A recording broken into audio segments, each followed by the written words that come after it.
আমরা জানি, আমার অনেক ভিডিও আছে যেটাতে আমি বলেছি যে রেফ্রিজারেটরে যদি ভাত রাখা হয় আর সেটা যদি 24 ঘন্টা রেখে তার পরের দিন ওটাকে গরম করে খাওয়া হয়, সেটার কিন্তু গ্লাইসেমিক ইন্ডেক্স অনেকটা কমে যায়। তো এটা তো ডায়াবেটিক পেশেন্টরা অতি আনন্দ সহকারে এই ভিডিওটা দেখেছে। কিন্তু কিছুদিন আগেই আমি একটা ভিডিও দেখেছি, সেটাতে দেখলাম যে বলা হচ্ছে যে ফ্রিজে যদি ভাত রাখা হয় তাহলে ব্যাসিলাস সিরিয়াস নামে একটা ব্যাকটেরিয়া সেই ভাতটাকে কিন্তু ড্যামেজ করে দিচ্ছে। তাহলে তো সেই ফ্রিজে রাখা ভাত তো আর খাওয়া যাবে না। তাহলে কি করে 24 ঘন্টা রেখে আমরা আবার বার করে সেটা খাবো, সেটার গ্লাইসেমিক ইন্ডেক্স কম করার জন্য? তো এটা কতটা সত্যি এই কথাটা, তো আমি ডায়েটিশিয়ান শ্রেয়া চক্রবর্তী আজকে এই ব্যাপারটা একটু ক্লিয়ার করে দিতে চাই।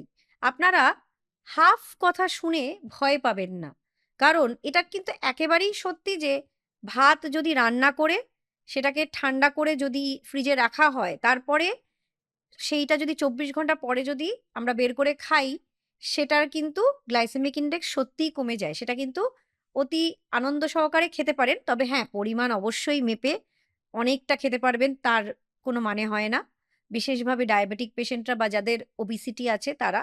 কিন্তু আমি যে বিষয়টা প্রথমেই বললাম যে ব্যাসিলিয়াস সিরিয়াস নামক একটা ব্যাকটেরিয়া সেই ভাতটাকে নষ্ট করে দিচ্ছে। কিন্তু আমি এটা বলতে চাই যে রেফ্রিজারেটরে রাখলে সেই ব্যাসিলাস সিরিয়াস গ্রো করে না।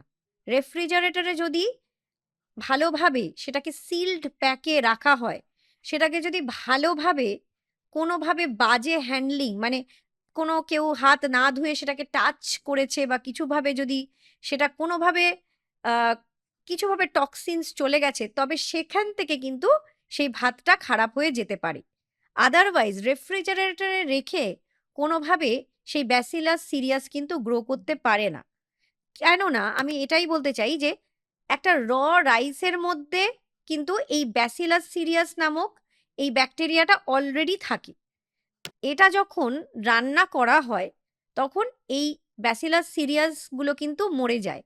কিন্তু হতে পারে অনেক হিট থাকলেও এই স্পোর্স গুলো কিন্তু মরতে পারে না, তাহলে সেগুলো রয়ে যাচ্ছে, কিন্তু সেগুলো একটা ডরম্যান্ট পজিশনে থাকছে, মানে সেগুলো অতটা কার্যকরী থাকছে না। এবার আপনি যখনই ভাত রান্না করছেন, একদম ফুটন্ত সেটা থাকছে গরম, তারপরে 1 ঘন্টার মধ্যে সেটাকে যদি ঠান্ডা করে ভালো করে একটা ভ্যাকিউম পাত্রে ভালোভাবে ওটাকে হ্যান্ডলিং করে, মানে নোংরা হাতে না ধরে যদি ফ্রিজে তুলে দেন, তাহলে কোনোভাবেই সেটা কিন্তু ব্যাকটেরিয়া দ্বারা এফেক্টেড হতে পারে না। কিন্তু যদি সেই ভাতটা রান্না করার অনেকক্ষণ পরে, মানে ওটা বাইরে পড়েই আছে, অনেকক্ষণ পরে যদি আপনি সেটাকে ফ্রিজে তোলেন আর ভালো করে সেটা কভার্ড থাকে না, তাহলে সেক্ষেত্রে সেই ভাতটা কিন্তু ব্যাকটেরিয়া দ্বারা এফেক্টেড হতে পারে, মানে স্পোর্স গুলো আবার গ্রো করে গেল। সেক্ষেত্রে সেটা কিন্তু একটু স্লাইমি হয়ে যেতে পারে, মানে একটু জল কেটে যেতে পারে, বা একটা কিরকম গন্ধ বেরোতে পারে। তাহলে সেক্ষেত্রে সেই ভাতটা না খাওয়াই ভালো। সেটা রেফ্রিজারেটরে রাখলেও সেটা কিন্তু সেইভাবে ক্ষতিগ্রস্ত হয়েছে। আদারওয়াইজ কোনোভাবে রেফ্রিজারেটরে রাখলে ভাতে কিন্তু কোনোভাবেই ব্যাসিলাস সিরিয়াস গ্রো করে না। এই ভাতের সাথে কিন্তু ব্যাসিলাস সিরিয়াসের বহুদিনের সম্পর্ক। এটা সয়েল থেকে হোক বা ডাস্ট থেকে হোক, এই রাইসের মধ্যে কিন্তু এটা থাকেই। কিন্তু আমরা যখন ওটাকে ভালো করে ধুয়ে রান্না করছি, তখন সেটা মরে যায়, স্পোর্স কিছু কিছু থাকতে পারে।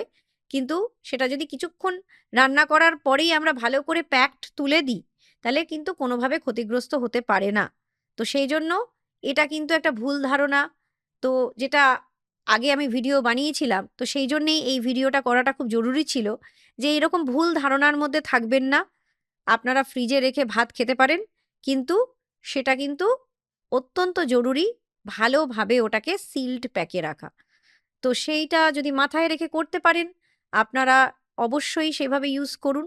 তাই জন্য আজকে কিছু কিছু পয়েন্টস আমি বলে দিতে চাই, যেটা হচ্ছে অবশ্যই ভাত রান্না করে সেটাকে আপনারা 1 ঘন্টার মধ্যে কুল করে, মানে ঠান্ডা করে সেটাকে ভালো একদম সিলড প্যাকে ফ্রিজে ঢুকিয়ে দিন। তারপরে অবশ্যই দেখবেন যে এই যে ভাতের যে প্যাকটা আপনারা রাখছেন সেটা যেন একটু পিছন দিকে থাকে, যাতে বারবার ফ্রিজ খোলাতে সেটা কোনোভাবে কন্টামিনেটেড না হয়।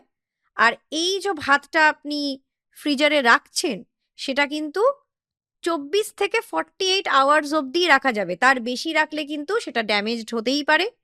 আর একটা জিনিস হচ্ছে, একবার প্রথমে তো রান্না করলেন, তারপরে সেটা ঢুকিয়ে দিলেন, তারপরে যে বার করলেন সেটাকে হিট করে সেটা কিন্তু খেয়ে নিতে হবে। সেটাকে বারবার আপনি কিন্তু ঢুকিয়ে, সেটা কিন্তু একবার বেরিয়ে গেছে মানে সেটা কিন্তু কিছুটা হলেও কন্টামিনেটেড হয়ে গেল।